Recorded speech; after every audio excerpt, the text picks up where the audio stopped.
Thank you for staying with us on Pulse. I'm Gary Al Smith with the sports. We are reviewing the Ghana Premier League, and this weekend has been interesting because the major talking points have not just been about the football, they've been about the officiating as well.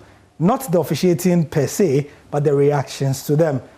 And very disappointing that on the 20th anniversary, on the weekend of the 20th anniversary, we had certain incidents that do not augur well for the game. We'll be having a ref to take a look at some of the decisions that were taken this weekend, the complaints that were made by the coaches, and ask referee T.R.K ATTIFU, referee's instructor, whether indeed those complaints were justified. All right, so first of all, let's begin with Dreams FC. They played against Asante Kotoko. And this decision and complaint came from their corner.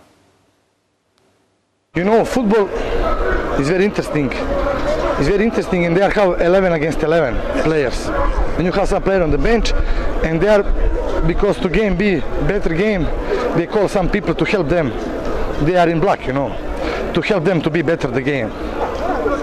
And that wasn't happened today. I am so sad because me as a coach train every day, live for football.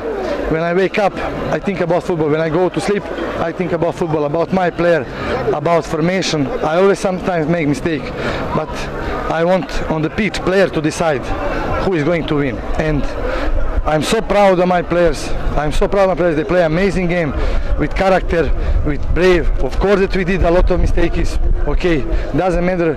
And me as a coach, I should tell you that we in last third we didn't be good. It is true. But still doesn't matter. Let players to decide who is going to win. Yeah. So you saw the two camera angles, one from the back and one from the side.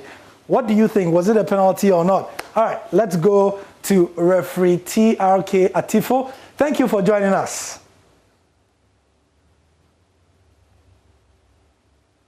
I think you should unmute. Can you unmute? Yeah, you're right. Yeah. Fantastic, excellent. So yeah, just like we see in the Premier League, you know, they go to a referee and then immediately they give a decision. We are doing our Demot Gallagher. Can you give us an idea? Yeah. Let me ask a quick question. Is it possible for you to pause when I ask you to pause? Yes. Because that will give a clearer picture to your viewers.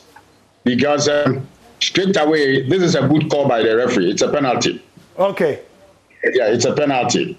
The reason is very simple. If you can pause from the clip just was sent to me, in the 36 seconds of the clip that you sent to me, yeah, you would see that the green-shirted guy has his thigh locking up the backside of the attacker.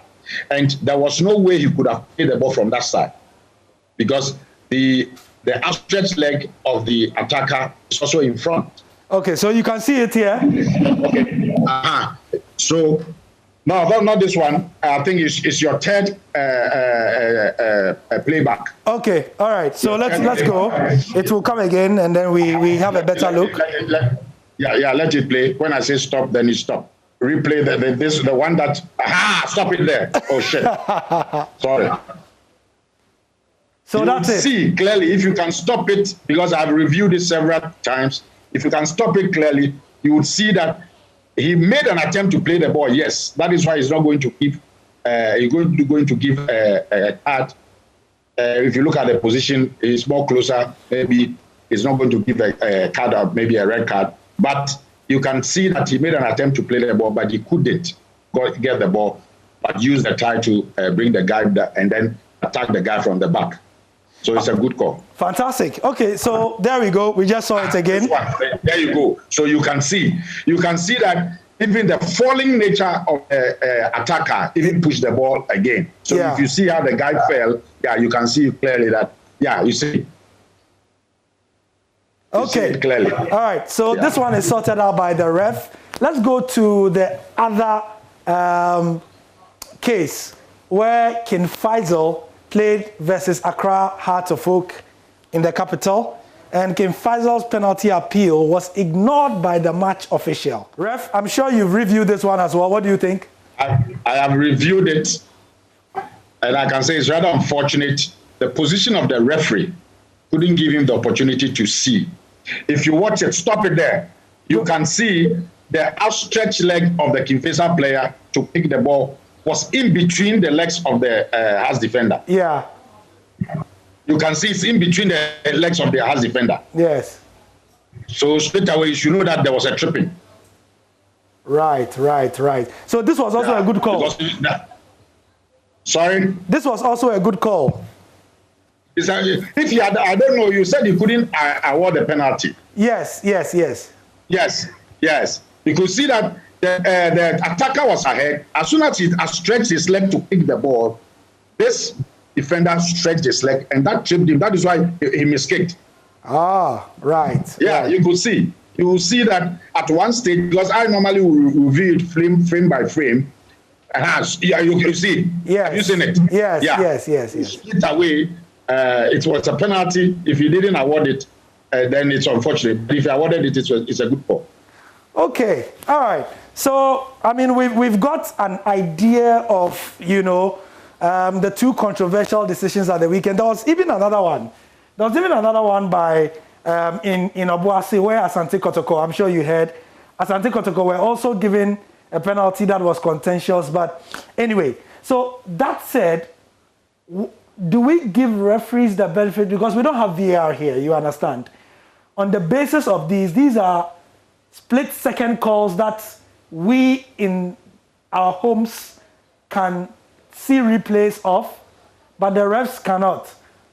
Advise us on how we should act towards the refs, and especially the coaches and officials, because we heard that Alhaji Grunsa went into the Hearts, the dressing room and wanted to attack the ref and all that. That is rather unfortunate. In as much as I would say there are some bad calls from referees.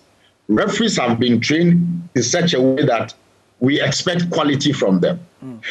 In front of the penalty area, that 18 by 44 penalty area, we have 3 zones where we call gates, which research have revealed that if referees position themselves in those gates during games where we have actions up to 5, it is very difficult for the referee to make a bad call. Okay.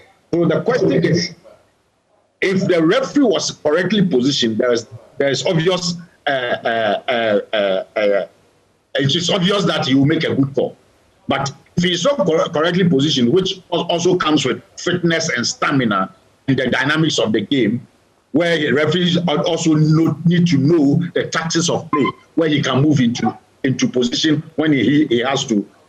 Until that thing is done properly, there would obviously be bad calls. But that notwithstanding, I don't think referees would go into matches with a clear aim to cheat. Sure.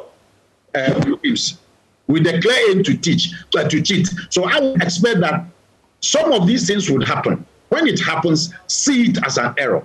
That is why all of them have the opportunity to write. That is why referees would also be put on ice when they are not doing what we taught them. You understand? I do. And you see these things in English Premiership, La Liga. I mean, we see it all over the world. So it is not different. Ghana, we are not up to that level. Why is VAR in other countries? It's trying to put the errors down. So it means that it's generally accepted that there are errors in refereeing. Okay. So if we accept it as part of the game, we would have the right to complain, but just a little. Thank you so much. Thank you so much. Referees instructor T.R.K ATTIFU giving us some really spot-on education there, and that is what we need to grow the game. Education, review, and also to look back, to look forward. Thank you for your time, everyone, and to the ref as well. You're a star. I'm Gary L. Smith. That's the sport for now.